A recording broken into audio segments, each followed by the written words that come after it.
Possession is a Polish movie, and it's directed by Andrzej Sulawski. Andrzej Sulawski. Papuashvili. Is it? No. Yes, Zulawski. Here's a question. Oh, actually, why is my okay? The Three Colors movie, the Three Colors, white, red, and blue. Yep.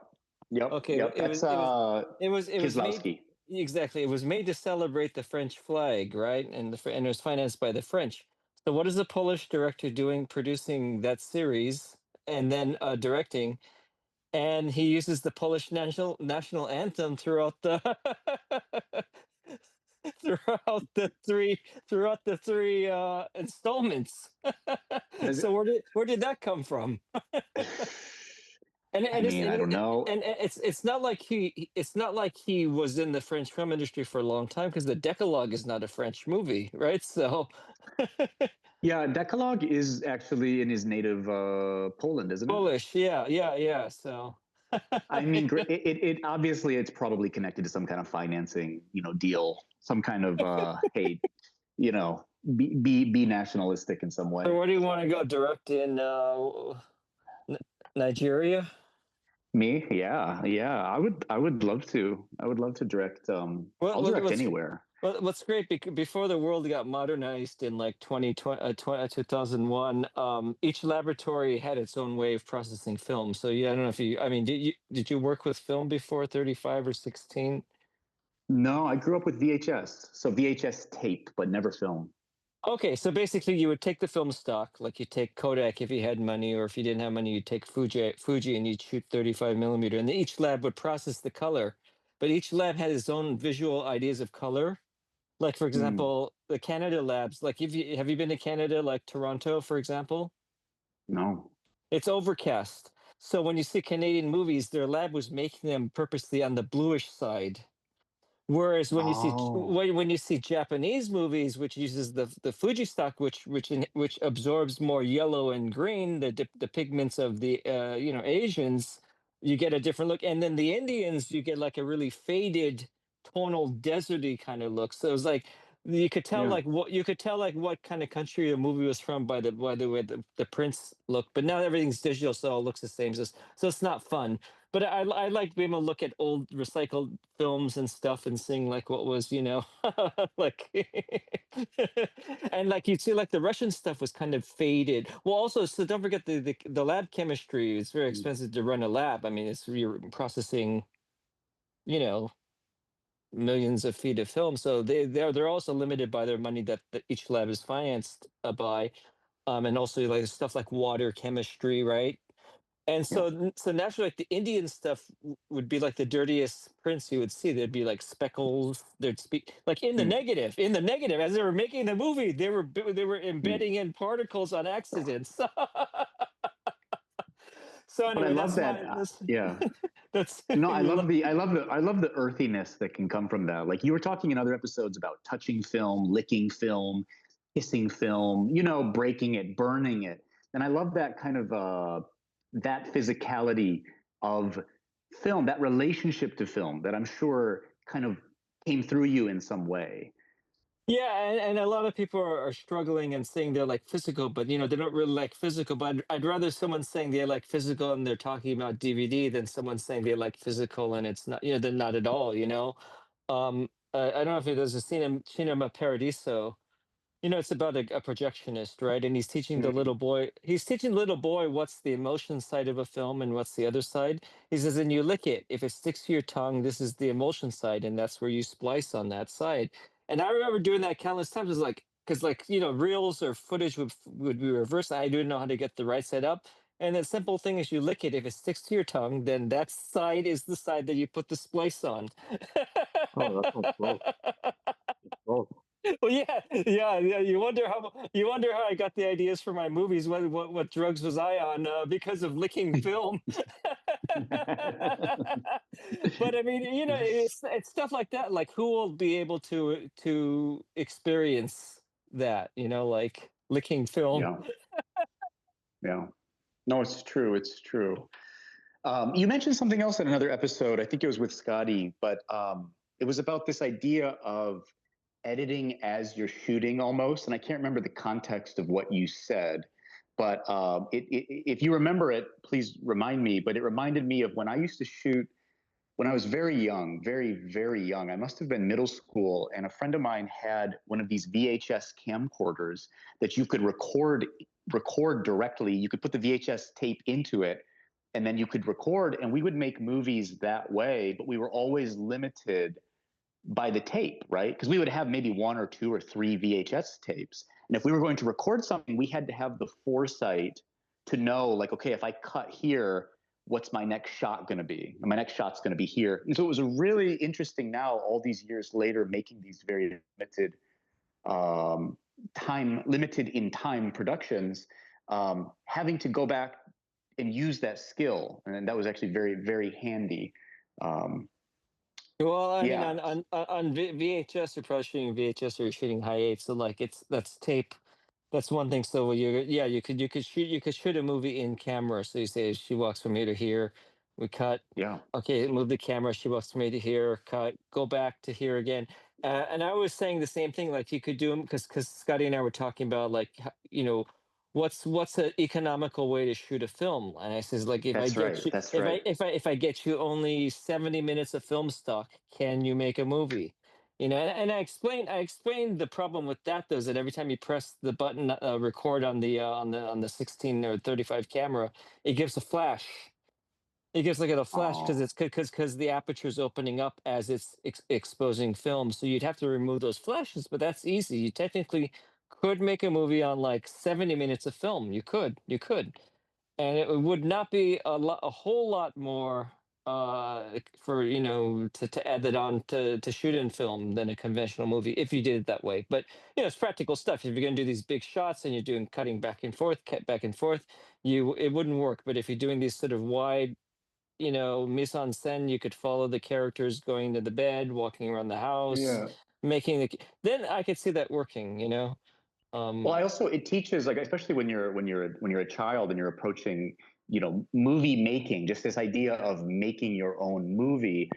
The cut is valuable to know, and it's something I try to teach my children, which is like, if you're going to shoot this, cut, get your next clip, cut, get your next clip, and then I think that way of thinking can carry on um, through various kinds of storytelling as they develop. But just that attention to the cut and the kind of almost like very efficient filmmaking. Yeah, you couldn't do it. It'd be very hard to do with multiple cameras, but one camera cutting. Well, I'd like to. I think it'd be interesting, like to not even pre-plan, just to go in and say, okay, we're going to shoot here this angle for 10 seconds, and then we're going to move it and go 20, and then and then how much, and then Absolutely. you have to calculate because there's this little reader on the thing. It goes click, click, click, click, and it counts down from 1,000 feet of film because 1,000 is the maximum you could shoot on a camera, and it clicks down to like 50, 60. It looks like the James Bond clock on Goldfinger. So it's like, oh shit, just get that performance out. Don't pause. Please don't pause. Just say the line. You don't have to get into motivation. There's only 20 feet Yeah. left. Like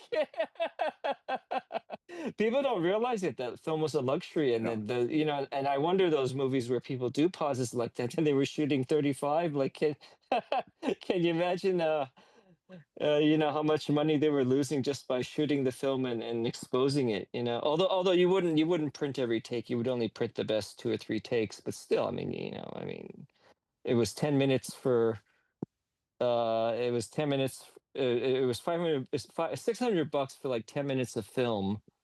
You know, and then the processing Um, and telecine, all that stuff. So I don't know what it came to as a rule of thumb per we foot, but we yeah. we can make a lot of movies with that budget. Now we can Well, make the, we you can make a know, lot. But I love how I know. free actually digital is now. Actually, it's so cliche to say it now, but it's so true. Yeah. Just what's available, and it's almost like the constraint now is, I guess, being able to get what you want to get, I guess, based on the limitations that you have. But we thrive on this, and it's a fun game to play. it's a very rewarding game to play, I would say, is to work with these limitations. Um, Yeah, the only problem is that these limitations are available to everyone now. Like, and they're going through it all. So it's not like someone's working on film and then someone was working on 16, someone's on 35, someone was on HD. We're all working in this sort of the same environment now. Let's be honest here. Like, there's all Chat GPT, there's all Final Cut. It's either Final Cut or Premiere. It's all the, so nothing's really differentiating stuff. We're all pulling from the same music libraries, we're all pulling from the same stock footage libraries. It's all, it's all oneness, but that's maybe that's where the challenge really lies. I think maybe you're tapping into something very important, which is, since we all have access to these tools, what it comes down to is just really like focusing in that, how can you really carve something different from that? Like what's your difference going to be within this kind of pool of sameness? Because you're right, it is really like a pool of sameness. And I know you and I talk a lot about YouTube, and I see the way kind of like my children interact with YouTube, and they're not even interacting with the videos themselves, the 16:9, the horizontal videos.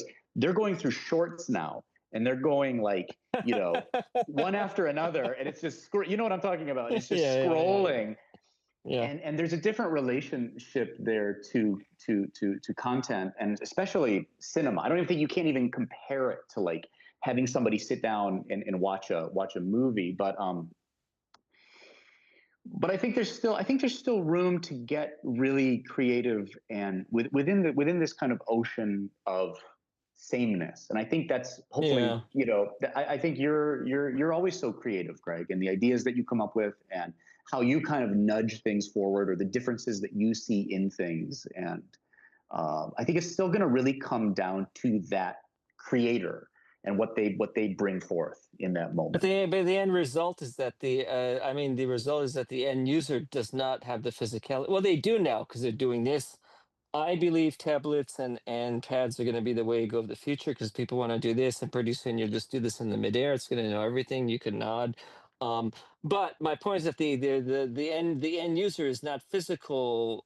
They don't have a physical relationship with film or what they're seeing. Like, even as a kid, I don't know if you had them, but we had those Fisher Price. They'd have clips of movies. They'd have like 1 minute of Star Wars, and you'd crank it. You'd crank it like this, Oh, and you'd see, and they were best. And then there was a projector version, and you'd crank it, and it'd project onto the wall. And then there was the ViewMaster also, with the you do this, you do this, that's what I had. I had the ViewMaster. yeah, they just printed them for they were giving them out at the Fantastic Four premiere recently. So at least we know someone's still manufacturing them. But I'm saying the Mm. end result is that there's not that physical, you're not even putting a tape into a drive anymore and rewinding it.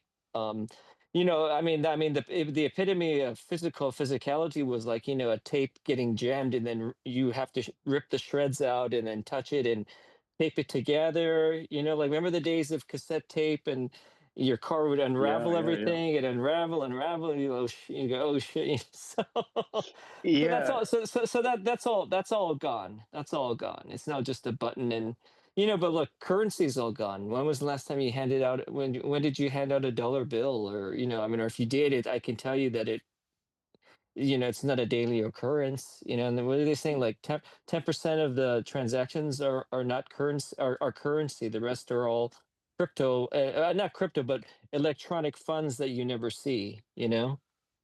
It's like midair, it's an illusion. And I guess movies the same thing. yeah. No, I think you're right. I think you're right. I think the moment of a really good moment of creativity within all of this kind of disappearance of the physical is still to be able to is still to have the ability to make a movie. I think it's that making of.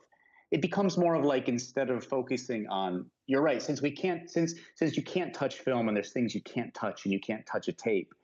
I think it comes down to, like, as a performer, as a creator, it's those moments where we're actually able to engage on set, or we're able to engage by the holding of our cameras. I mean, I think still holding on to that is going to relate us to our own movies in such an interesting way. It's like in Possession, Yeah. the movement of the camera. I don't know if you remember Zulawski's Possession, and how the camera becomes almost like an organ, an appendage, moving around. And Yeah, yeah. I mean, it's great. I don't know. I don't think they might have had a little small gimbal then, but I mean, like that kind of movie now, you shoot it on an iPhone in a day or whatever. But like then it meant I something. Then know.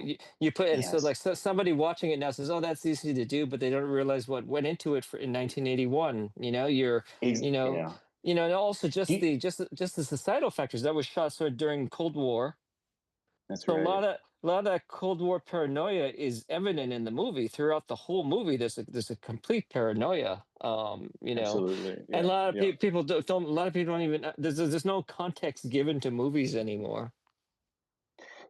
You're right. You're right. There's no context, and there's no a person can find movies in so many different ways now. You can come across a movie. There's whole libraries of movies that exist right now that I'll never be aware of, or it's like on X right now. I really see how I've been using X more and more, and I don't know if you notice this, but I see, like, for example, if I like there's somebody, somehow they show me a still from Killing of a Chinese Bookie. If I like it or repost it, yeah, we know this already. We know this as a fact that the algorithm adapts. But I think the way the algorithm adapts and kind of flows through me, there's so much being lost in that curation as well. So if you kind of choose the wrong Oh thing yeah. to like at the wrong moment, or at the moment you choose the wrong thing, suddenly you're kind of filtered way over here, and I have to really pay attention to that, and kind of sometimes kind of pull myself away and Yeah, just kind of go back I to, mean, like, there. I mean, don't forget there were knowledgeable writers before that made sure we got the context of stuff. Like, there's always been context to everything. I mean, like the in Vietnam, the famous photo of the little girl that the village has been blown up. So the naked little girl in the streets. She's by herself. People are scattered around her. So that shot. Nobody knew what the context was, but it was a striking image. So people clicked like, but then they realized it was this girl from this village, and what they were liberating this village. And then likewise on the Vietnam War, the other one, the guy with the gun to his head, with the commander putting the gun at the VC supposed VC's head, So and that was an iconic image. I mean, Woody Allen uses it in Stardust Memory. It's wallpaper in his house, his living room. That shot. Um, so there's always context for everything, but the question is it readily accessible? Like I don't think so. They don't even teach context in history anymore. I mean, they're erasing history. What does the word context mean? Well, you got to take like you take a product of something, and you realize where it's coming from. So you say, for example, like Apocalypse Now. It's very inherent in the stories of John and everybody, like in Vietnam, and what and also then you combine it with the 70s, when it was a bankrupt time for cinema, for movies, and there wasn't and there were struggles all around. Then it helps your appreciation of the movie.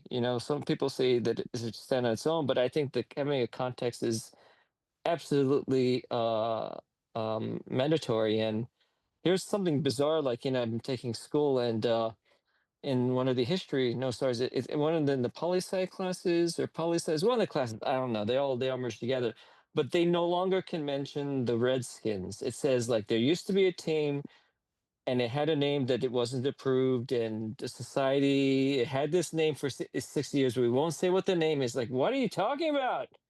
What are you yeah, talking yeah, about? yeah, yeah. I mean, we're running up against a lot of this as well. I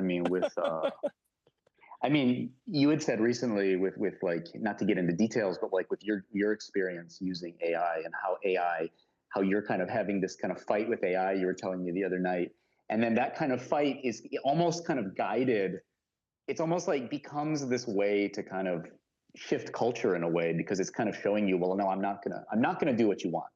I'm not going to create this thing that you want. You're going to have to kind of bend in this way if you want to use me. I think that's what it's saying, which Yeah, is I mean, it's interesting. Which is it's it's interesting. it's I mean, it's not a new story. I mean, it goes even before 2001. It goes, I mean, technically it goes back to even before Frankenstein. This idea, this product that you're creating, that sort of builds a mind of its own. It develops, it gets better, it absorbs knowledge, and then it gets better, and it takes you over.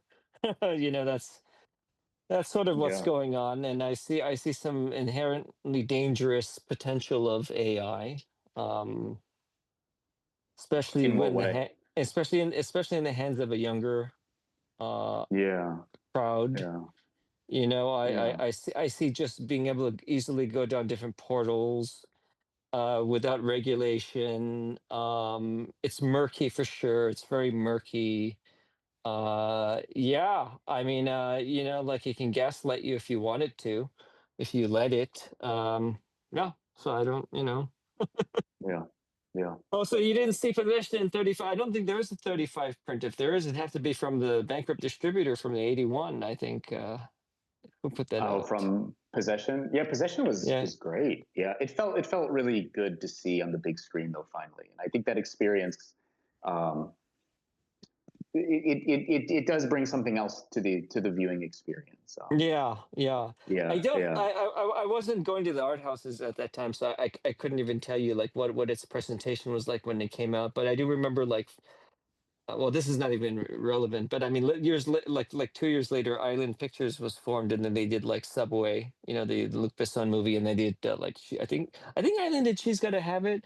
What else did they do? I don't remember. Warren, you might know that. So around 82, 83, like you saw more of these independent stuff coming out. I'm just wondering, 81, how much lost, how lost did it get? Because you had this company called Columbia Triumph, which was, well, Columbia's countless ways of saying, let's try to get an Oscar by doing a foreign movie. They said, oh, if Roger Corman's doing it and he's got Fitzcarraldo, why don't we try it at Columbia? And so they put out like a Bergman movie.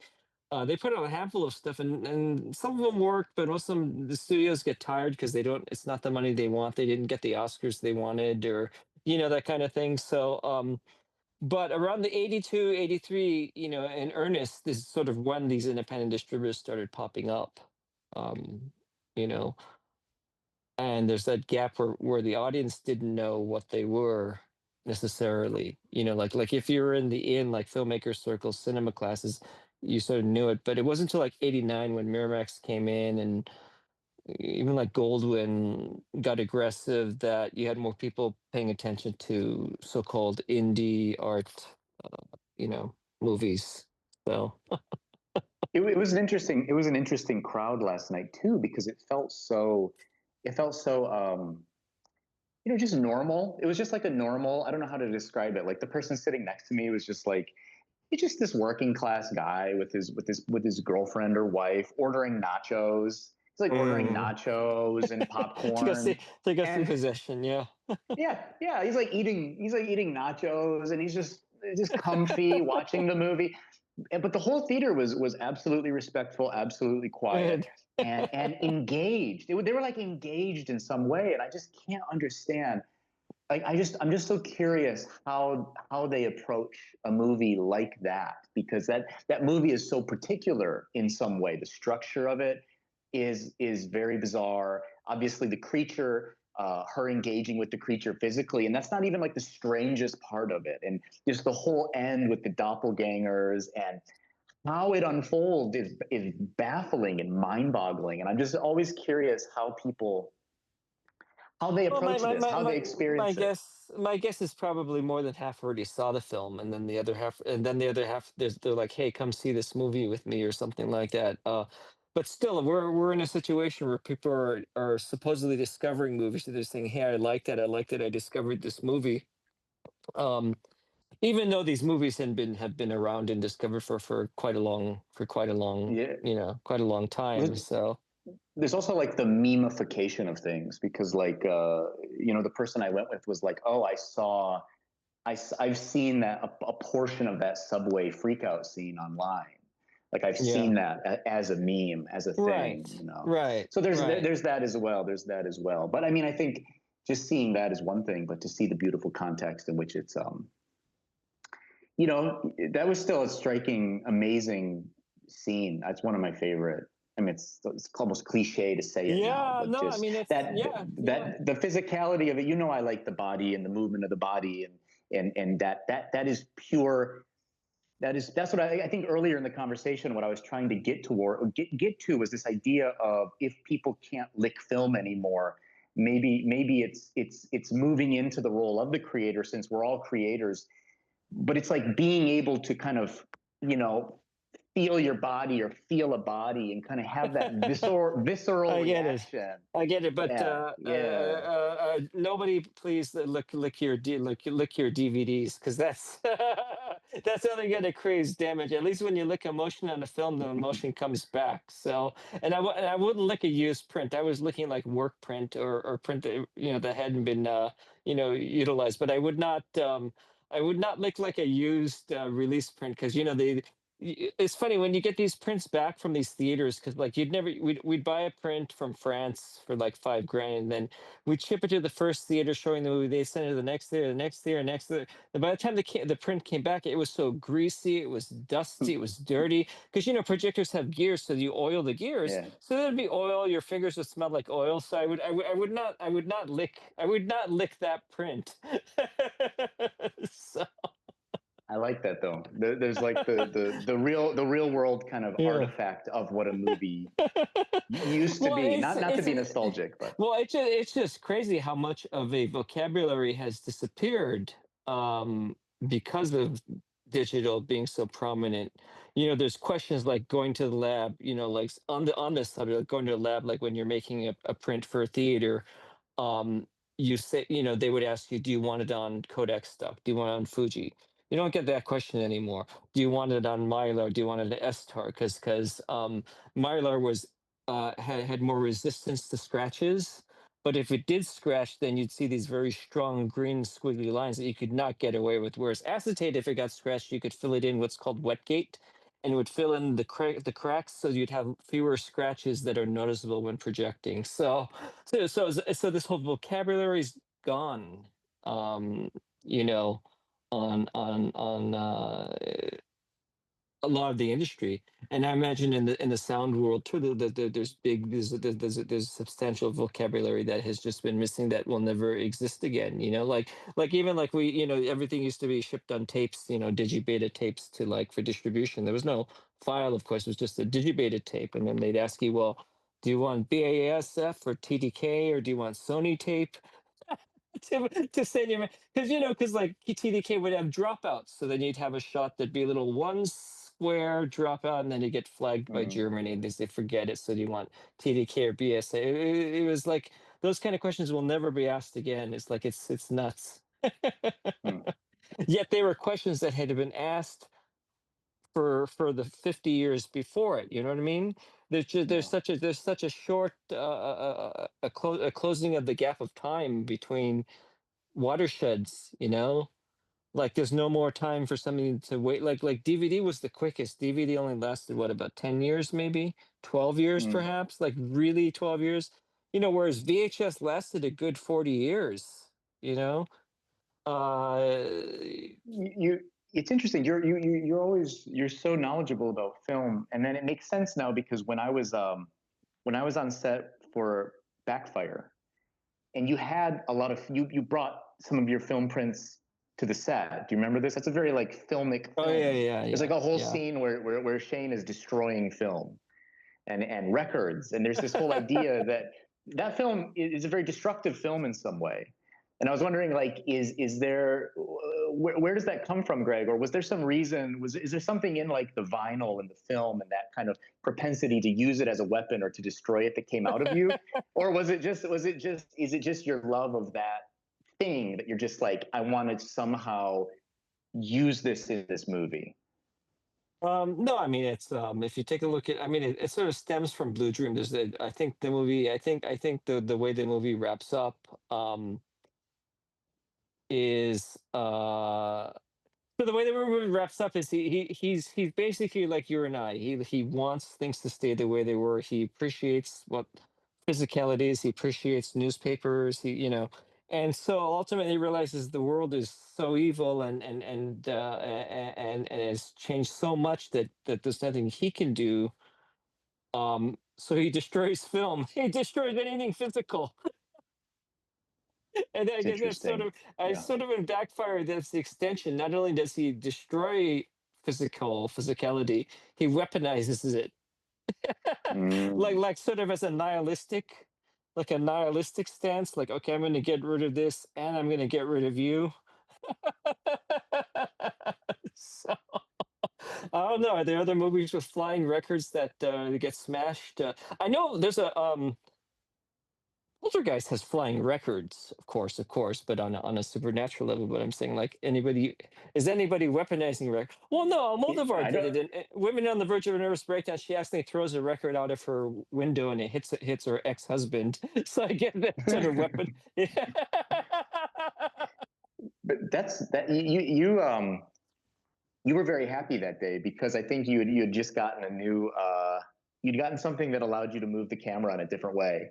And I loved Oh. that organic creativity that I'm so I can't even talk right now, but you had wheels suddenly. I'm sorry. I think you had wheels and you were like, okay, well we're going to get this record scene in place and I think you just got so happy to see the realization that you could actually do a scene where I think it was the record was thrown and it kind of decapitated Lisa London, right? Was that what Yeah, happened? yeah, And yeah. then and then Louis stands up with does he have a baseball bat in that scene? He just kind of has. Is that Yeah. and everybody on set, which was beautiful about that set is that they're just listening and okay, all right, basically there's no questioning what's going to happen next. And it's beautifully done and put together and Well, I mean, I the real the real story is that there's a record store that I buy a lot from, a lot and a lot. And I told him I was making this movie, and does he have records to smash? And he gave me truckloads of records to smash. And this is the sorry thing. All those records were from like 1940, 1950. They were like 67 years old. You can't get rid of them. You can't even sell them for a nickel or a penny. Nobody wants them, and that's history. That's history. So my yeah. feeling is, if they're just going to be junked and they're going to be just whatever, well, let's at least have them in a movie that they served a purpose, beyond people enjoying their music, but they serve a Yeah. purpose now. Well, we'll just we'll smash them up. So I mean, it's not like they were the Yeah. original. They weren't original copies. They were mass-produced tracks, from RCA and stuff, RCA Columbia. So No, yeah. no. It was fascinating. It was fascinating. Now, can I ask you? Have you always kind of directed in that way? Like, I know some of your earlier efforts are more scripted, but if you can think back about the work you directed, have you always had a propensity to go off script? I mean, with Backfire, there was no script, which was fascinating. But have you always had a propensity to kind of follow those kind of things, or would you rather prefer to stick to something very, very solid? What's your relationship to story like in this way? There's no relationship. You're just that man of the moment. But you did a lot of things that were very scripted. Like I mean, if I is mean, very scripted. if I mean, I don't really work well, other than the ones that you wrote, because you wrote that. But other than the ones, there's no really. I don't, like, I'm the first to admit, I don't focus on the writing. I could focus on the idea, the concepts, the feeling more than anything. I don't focus on the writing now. Could I use a better story structure? Yeah, because what happens is, in like four of my earlier films, which were larger budgeted than now, when you find yourself cutting scenes and you're shooting half the schedule of the script, well, then you better have a script that if you remove half the scenes, that you still have a story. And I didn't, and I was, trying to invent stuff during the editing. But part in doing so, because there was no substance, there was no through line, no plot, I was able to go free flowing then. And that gives you license that you could just say, okay, well, he's going crazy now. He's smashing records. Okay, let me go back to the regular life. So, but Yeah. the first four movies weren't accurate portrayals of the scripts that were written. Let's say, until the night. Matt Calgary was pretty close, but Violent Blue certainly was way off. Blue Dream, like a third of the script was shot, or fourth. It was the suspense thriller. So and that's why we had Dominique Swain for that, because I thought, okay, we're doing a suspense thriller. She's really good at this genre. And then I realized, okay, well, we're only shooting half the script. Well, let's. Mm. I think Warren was going to say something. Warren, were you going to say something? See, Warren's holding Is Warren man there? Warren's holding up a 4x6 photo. Is See, he's holding, see, he's holding up a 4 by 6 foot. That's pretty smart. I should do that. He's so funny. Um, I love that organic creativity though. Actually, you taught me a lot on that set. Maybe you don't know it or not, because prior to that, I was writing a lot of scripts, just writing a script, and I believed I lost that childhood spontaneity for some time. And I always thought, okay, I have to script this out. I have to script this out. And dialogue's always been very hard for me. And good story structure has been very difficult for me. You know, good mountains to climb, but difficult. And then I remember stepping into Backfire, and then I think we shot Boiling Point after that, pretty quick, soon after that. But those two movies, the way you kind of just you weren't careless at all. It's not.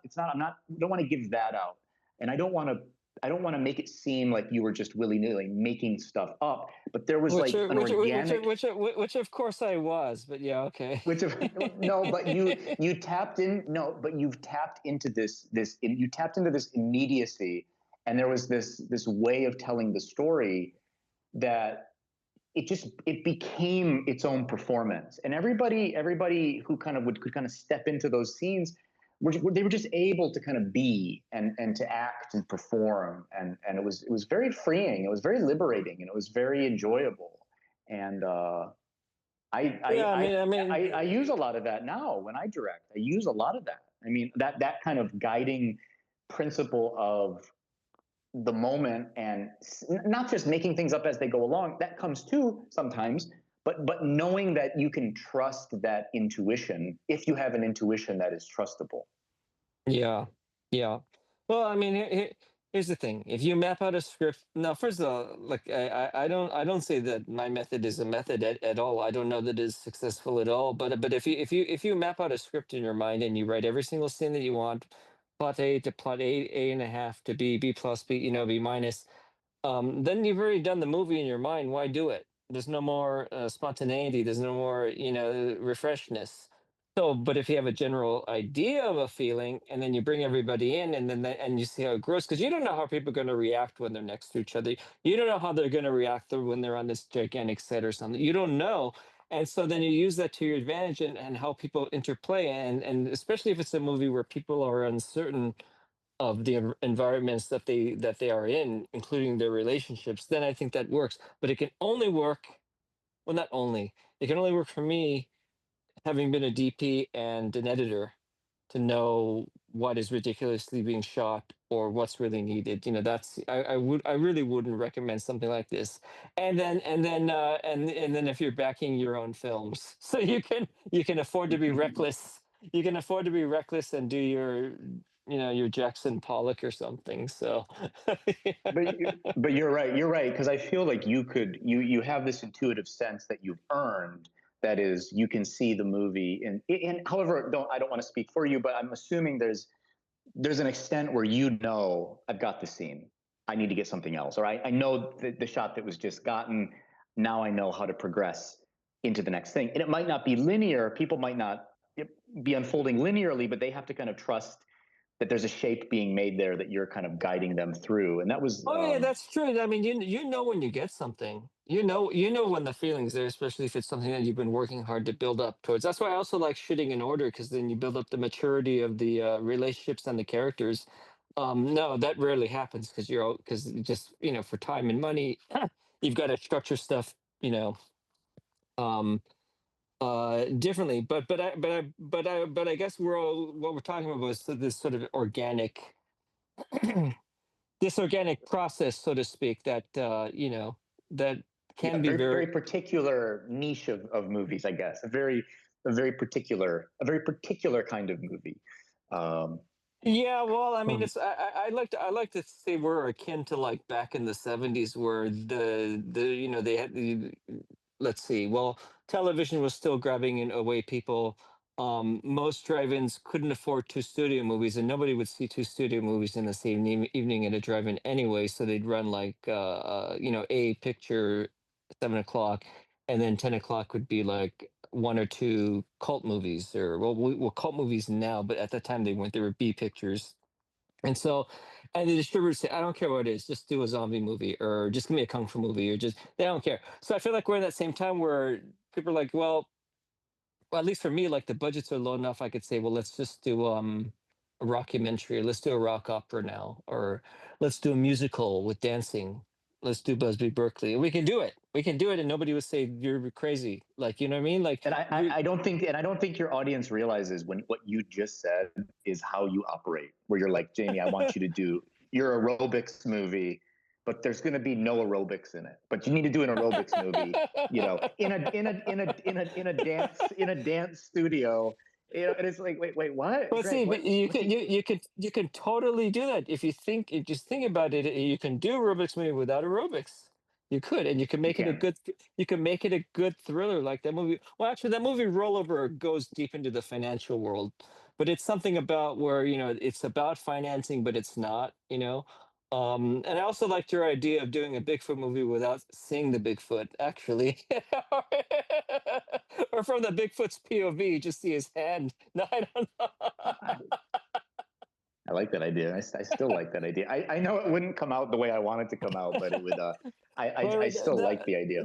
I think that 1940s movie is called Lady in the Window. I'm sorry, somebody have to correct me. The one with I was telling you about. It's all POV, and the only time you see the character is a reflection in the mirror. So it's all narrated by him, and he's walking through. I think it's a film noir. I can't remember. I've only seen it once, and then you see I his love reflection. that. You see his reflection. And it's the only time. So yeah. I love that idea. Well, I kind of inadvertently tapped into that. Well, accidentally tapped into that for the movie The Mother's Eye, which I shot here, and then I used the iPad to shoot that.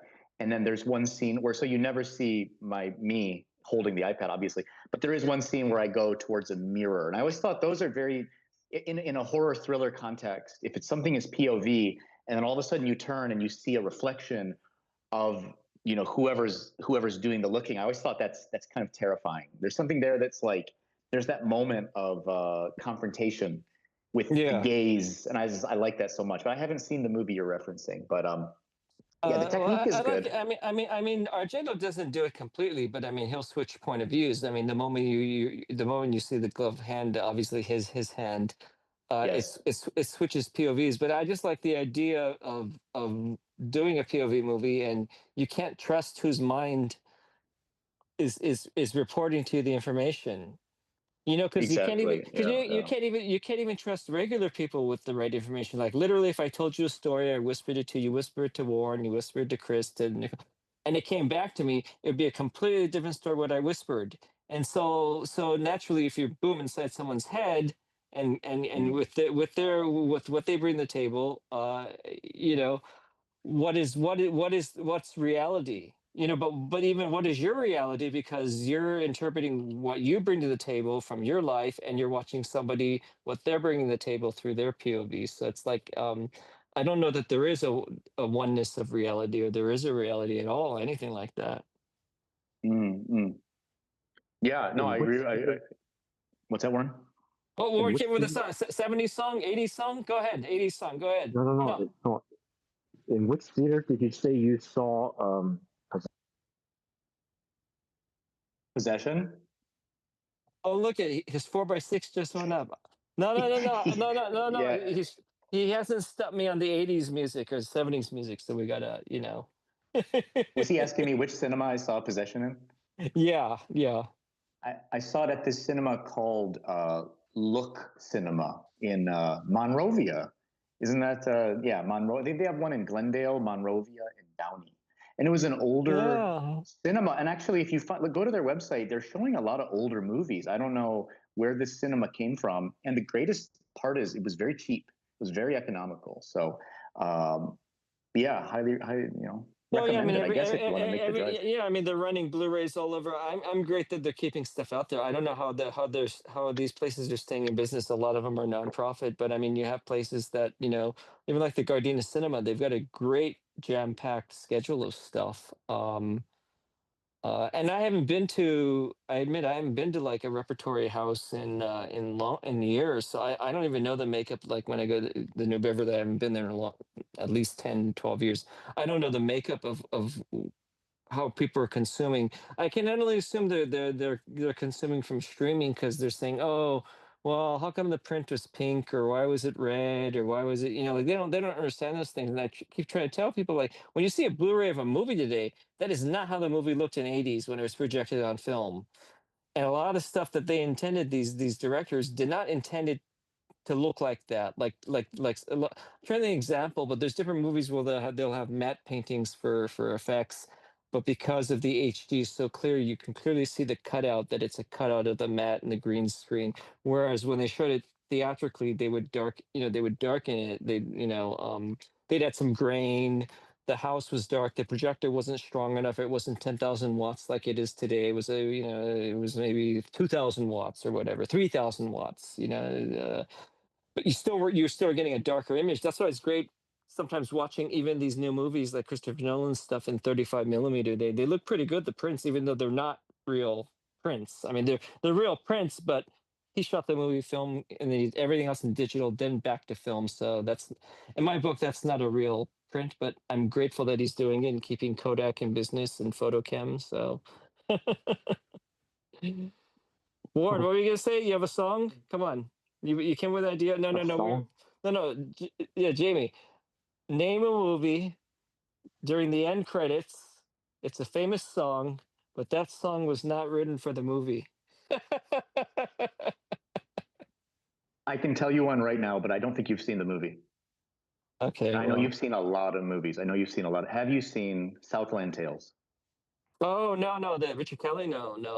Richard Kelly, Southland Tales. There's a song by I think the band Blur that comes at the end called Oh, okay. Tender. I love the feeling though of movies that do that, and I don't know if movies still do that as much as they used to, but I'm sure you guys. I know I heard you do this. The only reason that came so quickly to me is because I know you did this with Scotty because you put him on the spot. But I heard you do this in that episode. But I love the feeling of like a good pop song that's not connected to the movie coming at the end of the movie, almost wrapping it up in some way. Do you have a Oh favorite, yeah, Greg? yeah. Like in the 80s, they would merge they would wrap out the end credits with Danger Zone or I don't think it was Danger Zone, it might have been Mighty Wings, and then it fades out into another. Actually, Top Gun fades out with you've lost a love and feeling, and then it goes into Mighty Oh, Wings or Danger. There's a cross there's a crossfade. But I was talking about, for example, like Miami Blues with Alec Baldwin and Jennifer Jason Leigh. Well, the end title song is Spirit in the Sky." So, oh wow. yeah, yeah. But Warren, you're good at music, and you're not. He's 0 for 0, I think, on all of these. I think he's not. Or it's just not a very popular game because first of all, people don't even watch end credits anymore. So you're not going to see. You're not going to. I know. Yeah, they don't. Um, but Warren is very multifaceted, and people don't know this, but he was this close to DPing my next movie that's coming out pretty soon. He was going to DP on it, wasn't he? Oh, he's going to do I think Choke too. he was going to do Choke too. He was going to do Choke too. Okay, I think, let's see, let me think. There are three.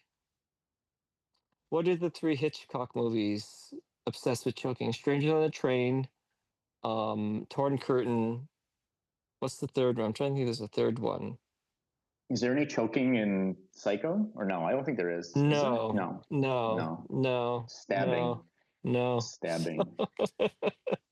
Choking. Yeah. I think cinematically choking is it's so easy to pull off. Well, so again, there's limitations, right? So if you can't use, when I say you, I'm talking about me. But the way my imagination works is so basic actually, where I go, well, I can't show blood, so it's going to be hard to kind of show that kind of moment of maybe a knife stabbing into a body or something like this. And so there's that technique of kind of pulling up, and showing the reaction of the killer or something like this, or showing the face of the victim. But then Well, choking is just I such liked a it. I liked it in Torn Curtain, that clip I showed you, because it shows you just how hard it is to choke a guy and kill him. Like it takes forever. They try to stab him with a knife. The knife blade breaks off. They try to gas him. It's not that easy. It's not like and then boom, boom. It's not like that. It's a long process. Um, It and, sounds and like something you could use in The Conductor. That you could have that kind of extend throughout the movie as the well, no, conductor that is I mean, trying to. I want to say that there's a movie that I've done that has that already, but certainly No Regrets has a scene that is directly inspired from from that. So yeah, I don't I don't know. It's really hard to say. It's sort of disturbing. We got to wait till like the computers and the AI regenerate and put things into perspective. I think it's getting better, but I mean, still people watching these movies from the 70s, they have no idea what they're watching. And they're not having, Mm, no idea that it's a product of its time. I mean, even Star Wars was a product like that stemmed from the tumultuous nature of the film industry in the 70s.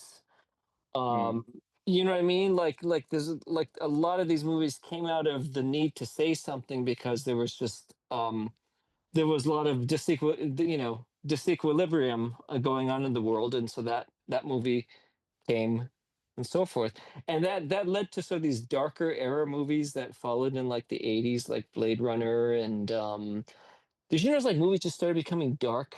Like I don't mean like I mean dark thematically, but like dark visually. And yeah. I want to say it's all Ridley Scott, but it's not. But there's like, for example, like Flashdance has these nice little dark Mm, shadows going in and out. Someone to Watch Over Me. The movie's almost completely at night, completely dark. But that's another Ridley Scott mm. movie.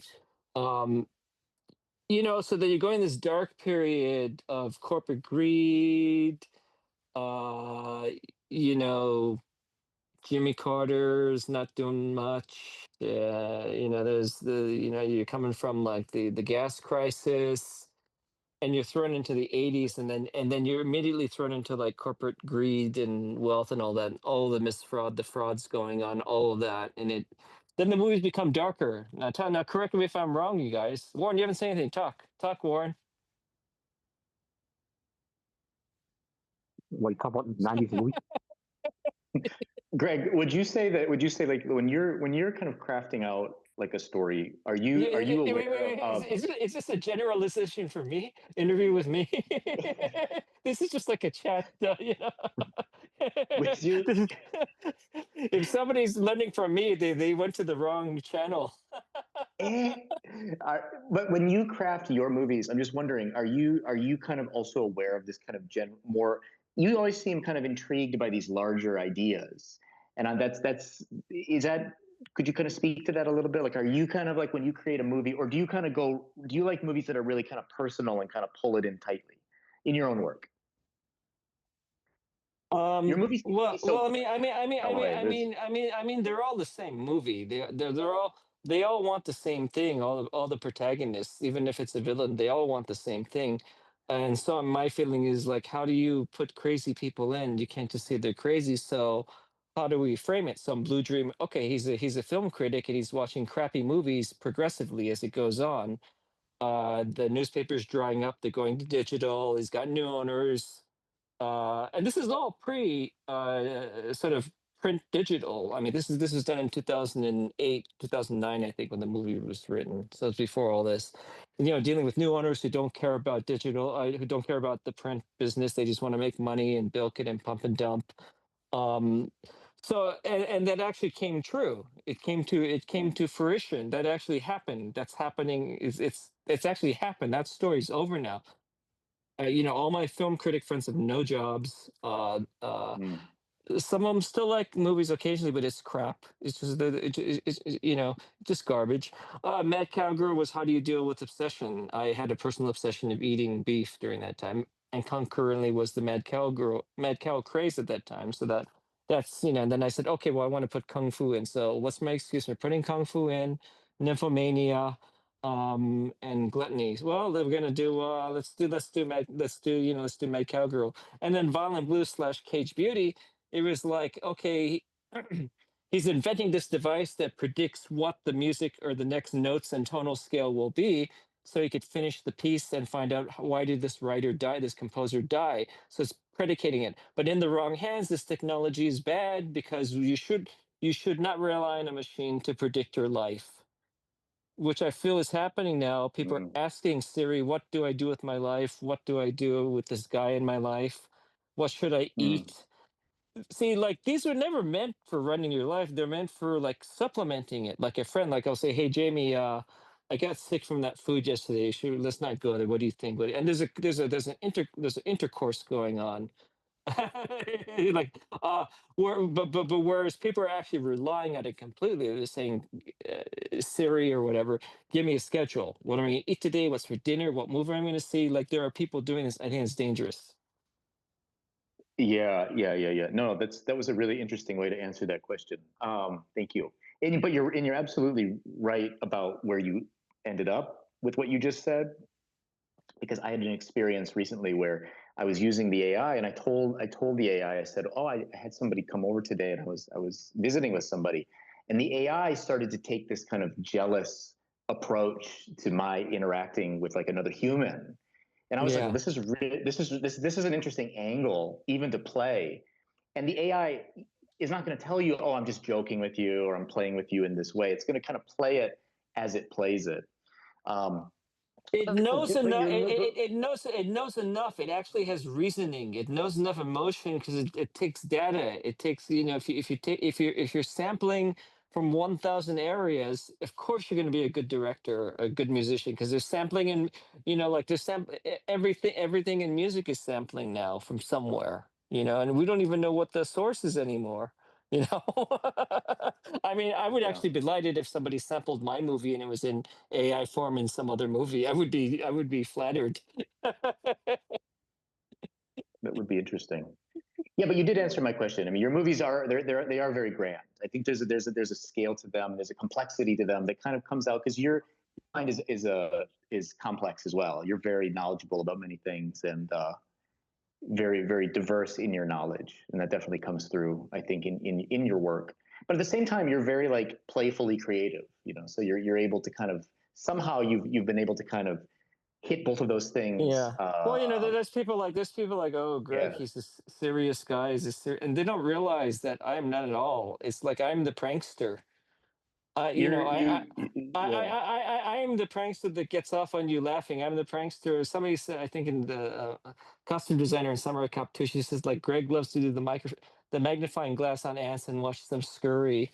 And and then just the fact that I consider Ernie Kovacs, my second top influence, genius of TV, by the way.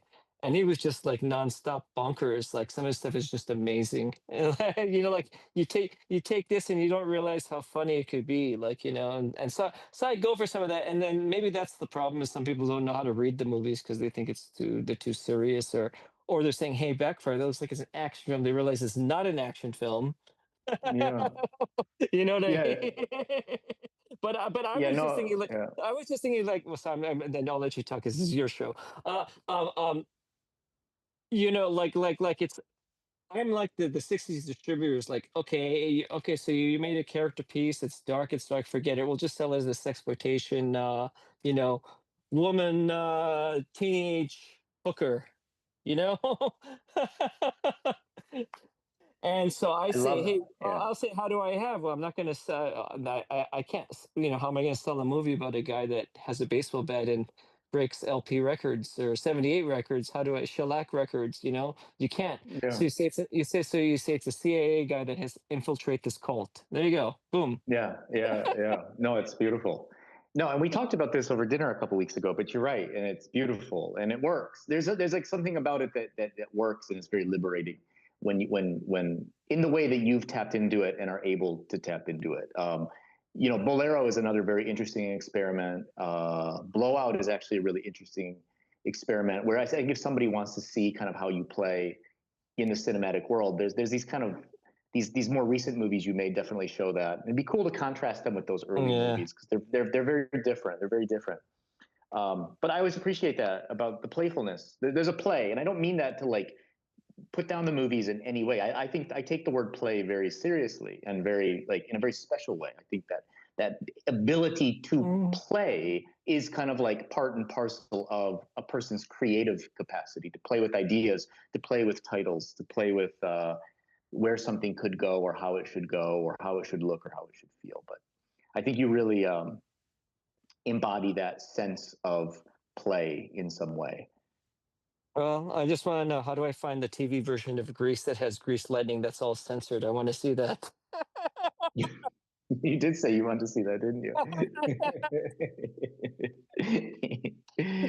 Weren't we going to censor some movie? I should recut that ending of Love Dreams and just blur out. I should blur out the last 13 minutes of it. Wonder if that would work. Does that still hold up if we blur something? Is that been proven yet? We haven't tested it, have we? Well, I We should mean, that's test what it. that's what I was talking about in another show. Like, I'm just scared that, disturbed that people are watching movies for the first time in censored versions. Like, for example, if you see Nicholas Roeg's Bad Timing, which is free Yeah. on YouTube, it's all blurred, and 10 minutes of the movie, which had sexual content, but in context, like, it really propelled the story. It was necessary for the story. That's gone from the movie. So then, what do you have? It's no longer a. I think even the American title was Bad Timing: A Sensual Obsession. Now, if you don't have those scenes, what do you have? And that's actually what's happening with my movie, because I'm going through it myself. I cut 30 minutes out of Violent Blue. I cut 10 minutes out of Samurai Cop 2. And some of it I needed to, but a lot of it was to, like, to get more eyes on the films. But then, in doing so, then I'm missing, I'm deleting the daringness, and then people will say, well, it's not daring enough, they'll say, and then they didn't realize they're watching like an edit, you know? Mm. That's true. That's true. That's true. Although I do like the idea of reinterpreting a movie. I like the idea of reimagining a movie. Now I've done so many of these movies with Cinema Epoch. I think it would be fun to kind of go back and remix a movie or to kind of see how that could be played with in some capacity. Um, I'd like to see other directors doing that. I don't know. I can't I name don't, a lot of them that have, but I don't necessarily like doing that. Because it could backfire, like when David Lean was restoring Lawrence of Arabia. I think he trimmed 10 minutes that were. It wasn't like the found footage that they found. It was actually there, that had existed. And he cut out 10 minutes, and Katz, the guy who restored it, Bob Katz, they were like, "Oh my gosh, what is he doing? He's cutting the movie. Don't." And I don't know how much of that works. Like, it's debatable by Coppola putting in the 1 hour French plantation, 45-minute French plantation sequence back into Apocalypse Now. Is that really necessary? Was that scene? I you're mean, right. You're right. Well, I think you're right, because there's actually a cut of Possession that was made that's completely different. And I think it was like, I don't know what the exact kind of name of the cut is, but you can find it online. It's like US VHS cut. Somebody wanted, I think it was specifically for the American market, because they realized, like, this movie's too kind of European, it's too artsy, it's too art house-y. They put a totally different soundtrack over it. They moved scenes around. They chopped it down. They trimmed it down to 81 minutes, and essentially it's a different movie. That was the American distributor. Don't forget, that was typical of every so-called art or European import that came. I mean, Deep Red, Dario Argento is cut by 40 minutes on the American version. Wow. I think the original 2 hour 10-minute video is way too long. It has so much exposition. I don't know if you like the movie, but I love that movie a lot.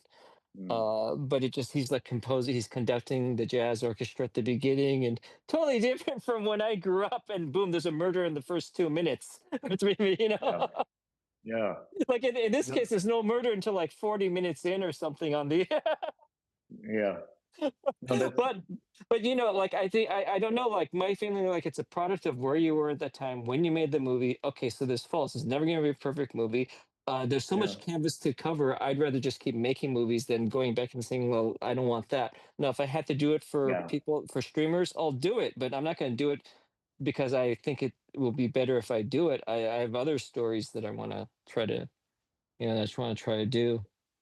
No, I do use that. That's a great point. Now, I do use a lot of the same originally made audio. So I will use like certain rumbles or certain drones or certain. I will remix those, though. Every time I do it, it's almost like I'll take something that I did before, and then I'll change it just a little, because I like drawing from that similar source. But I Yeah. also remember I saw the Dario Argento cut of what's it called? Is it Dawn of the Dead, where they go into the supermarket? Not supermarket, Down, the down shopping the mall. mall. There's two cuts of that. There's the joy. There's the Yeah, yeah, the yeah. Romero There's the version and there. then the Well, Argento there's version. the Argento. There's the Argento cut. Yes, and with the goblin score and all of that. Yes, yes, yes. And Yeah, they I li- saw. yeah. Yeah, no, I saw I that. Yeah, I saw that in the theater, and it was really with the yeah. Goblin score. It was really fantastic. But I mean, no matter what it was, even if it's in its trimmed out form, missing 40 minutes, it was so strong that it had that much of a memory and created that much of an impact on me as a kid watching Deep Red with commercials late at night on Channel 9 here, KHT, like at 2 a.m. Just like the same thing when I saw Tenebrae, which he did later on in like 80, 82, right? The first time I saw it, first of all, it was cut by like 15 minutes, all the blood's all gone, and like it was great to see, oh, he chops off their arm, that's amazing, like years later. But the song at the end of the American version, I was so obsessed with, and I says, who is this? Mm. And then they interviewed like Argento and Goblin's Claudia Simonetti, and they were like, we don't know who this song is, why is this in the movie, like they're because Mm. and then you find out it's Kim Wilde, and it's called Take Me Tonight. Oh, And it's called so like oh, I neat. grew up not knowing like this horror movie that was trimmed had a Kim Wilde song that I love, and I didn't it took me like 15 years to figure out that was Kim Wilde because somebody answered that. Yeah. Fascinating. So you never know what grabs you. Like you never know what grabs you. Yeah. That grabbed me because of the American distributor's choice. And I actually interviewed the American distributor, Bedford. Stephen Ackler, and he was like, I don't know what you're talking about. I says, well, look, there's a song at the end of the movie that's not in the original version. He says, I don't know. Mm. I said, it seems like you Yeah. did it because it's in no other version of the movie. So- but it's funny on the comment. It's on the commentary for that. Dario Argento and Claudio Simonetti are like, oh, that must be someone's girlfriend singing the song. It's probably the American producer's girlfriend singing the song, but it was Kim Wilde. So anyway, yeah, yeah. Well, it's good to be surprised by I mean, I guess that's serendipity too, though. I mean, who knows, right? But I do like the idea. I guess didn't Godfrey Ho use certain chunks of his older movies and kind of Oh remix yeah, them yeah, yeah. into? Now he was kind of famous. He was kind of known for that, wasn't he?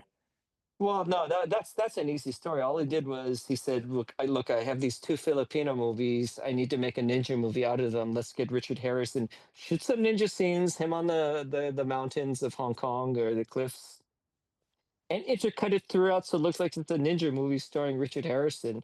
And that's what Right. he did. And those Mm, are like cheaply made Filipino and Korean movies that he did. mm. But that's no different than what anybody else did. Sam Sherman at Independent International did that all the time, mixing movies together. And Corman did it for sure. Well, I remember I, growing up on. Yeah, yeah. Go ahead. no, no, go ahead. Well, I remember growing up on some of the old original Trauma movies, and I remember Lloyd Kaufman at one point said he had this is interesting thought where he said, well, if you're gonna, he said you can make your movie really cheaply, obviously, make your movie as efficiently as you can, but he said if you're gonna spend money, take that money and film something really great, really crazy. Like for example, he put a bunch of money into a car that was speeding down the road, and then it crashes and it explodes. And then in every movie he did after that for like years, he would make a point to use that car crash clip in his movies, Oh yeah, just yeah, yeah, yeah, yeah, just yeah, almost like yeah. as an investment. And again, I don't do that, and I don't know many people that do, but I like the thought behind it, because it taught me, I think, this idea that you can make something very simply, but then there's things that you could there's different creative solutions that you could kind of put into something and make Oh, it I mean, work. I mean, that was like me saying, "Oh, let's make the flying guillotine." Okay, it's going to cost 2 grand. Let's make sure it's in 50 movies. Let's make sure it's in 100 movies. That's right. That's exactly. And then I turn around and I take something and I make like a wormy. I'm not even going to say those two. I'm not even going to say what it is, because your Chat GPT is going to hate me. It's crazy that we can't even say a name of a movie and and it's not offensive and it gets flagged. It's just but you go along with this. So treat them nice. They treat you fair about like just be nice to Hal. HAL 2000. That's Future, right. That's right. he won't try to kill you if you're nice to him. Just don't be He might proud. he might take you to Jupiter if you're nice. You know, like when he's detaching the boards and they're floating through the air. Like in 19, Mm. well, I get that it was a depiction of the future. I don't know what year it's supposed to take place, but anyway, um, those memory boards. Wait, How it's many? 2001. It's supposed to take place in Okay, 2001. okay. So those memory boards. How many gigs are they that are floating that he's taking out? I don't know. That's a good question. Well, because they did. Okay, so if you're going by 1968 terms, those are probably not even 1 meg each board. But that's Yeah. set in 2001, so they're probably only like what? Because that was firm floppy. Right? That was this. It was like what, 5 megs for firm floppy. So you got so it's like maybe Yeah. okay, maybe a gig for each board because it was government run. So maybe 1 gig. Yeah. But it's amazing when you Yeah. read about when you read about how they did the effects in some of these movies like Hunt for Red October and some of the other stuff like in the early 90s. Like they Hmm. were like even Tron, like they were working with like 1 megabyte files that they had to somehow enlarge for a screen and they had no data. There was no data in that 1 meg to work.